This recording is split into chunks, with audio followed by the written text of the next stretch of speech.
What's going on, guys? Today we are bringing you a very special Spyderco. Let's do it.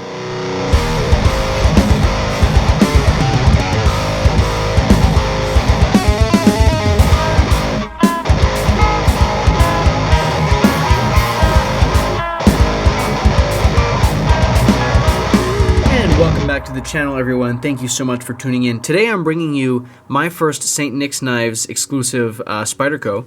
These guys dropped exactly a week ago, and I received mine on Tuesday of this week. So I've had it for a few days now. And this is the Native Chief with black blade and Cpm4v. So we're just gonna check this guy out. So they shipped these in these really cool microfiber little bags with the St. Nick's Knives logo, which is just really cool. This is widely known as one of the best exclusives, I think, just judging from how much these go for in the secondary market and how hot these are. I think St. Nick's and River's Edge Cutlery are some of the best.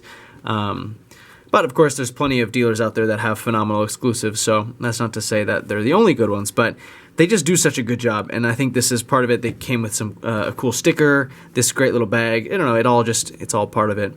Anyways, let's do the reveal.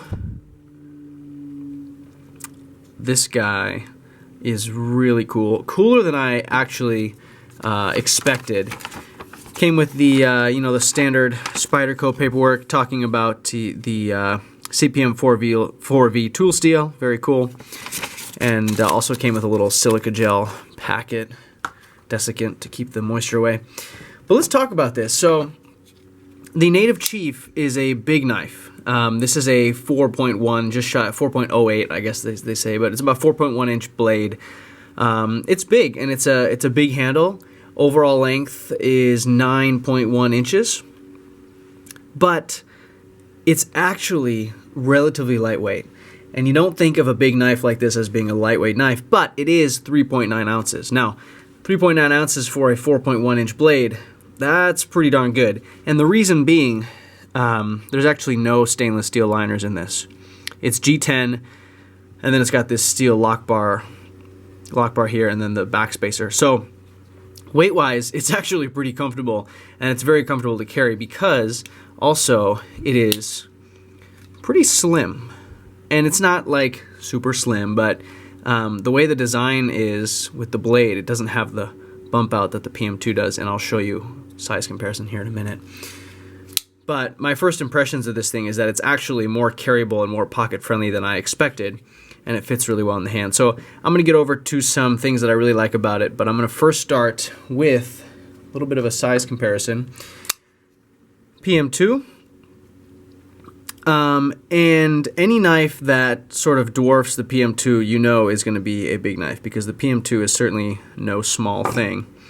You can see the actual handle length is not terribly different. The Chief is a little bit longer, but they're relatively similar. Where you definitely get some more length is in the blade, where the Chief is, a full half an inch longer.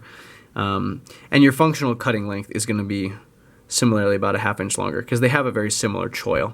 But you can see in terms of the height of the blade that the Chief doesn't have that bump out there on the top. And I don't know how they look. Let's see how they look closed next to each other. Yeah, so the Chief has actually a smaller closed height because of that. But it does come out more here, but it's more consistent throughout, right? So the PM2 has that bump there, this sort of bump on the edge. The Chief is pretty much, it tapers a little bit on both ends, but it's pretty consistent throughout. Thickness is pretty much exactly the same. Yep. And then let's also compare it with the Para 3. Obviously, much smaller knife. I wanted to show this one, though, because I wanted to show the color difference between the St. Nick's red and the DLT red. So the DLT red is more of a semi-translucent kind of a little bit darker red, more like they're both kind of blood reddish if you know your anatomy. The This guy looks more like Venus blood, is like a little bit darker, and then this guy would be like a brighter red, more like an arterial. But the main difference, I think, is that the St. Nick's is not really see-through whatsoever, and the DLT is. So slight difference there. You can see it really only clearly when they're right next to each other. So that's it for the size comparison. I just want to say a few things about this knife that I so far really like. Well, first of all, these guys went pretty quick. They sold out completely within about 4 hours. And they made about 530 or so of them, and they sold 400 pretty much in the first half an hour, and then the rest kind of went slowly throughout the next couple hours. These are now available on the secondary market for prices like $250, $320. You know, I've seen all the way up to like $320, I think. Pretty crazy, but you know, it's your choice if you want to sell them and buy them. I'm not going to say anything about that. I think this thing is really comfortable in my hand. I get a good grip with this little finger cutout here. I really like the jimping on the back. They put jimping on the top end of the lock bar as well as on the spine of the blade, which I think is pretty cool. I know they did that with the regular size native as well. And then the choke up on this is actually extremely comfortable as well, because my middle finger locks in here and I can get a better grip for the, you know, tight work there. This knife is so big it's hard to show it all on camera, but very comfortable in the hand. I like that you can open it in two ways. You can do the thumb open, which is really comfortable and super sturdy. I personally also liked, I personally like to do the flick. Whether you like that or not, you can do both. And then it is one hand closable if you are careful. Pushing hard on the back lock button and then closing it with the thumb. So that's always a plus. On this guy, I really like the way it carries with this standard Spyderco clip, because so much of the knife fits in my pocket. But it looks really nice with the black. The matching black is phenomenal. And of course, one of the biggest things is the Cpm4v Steel.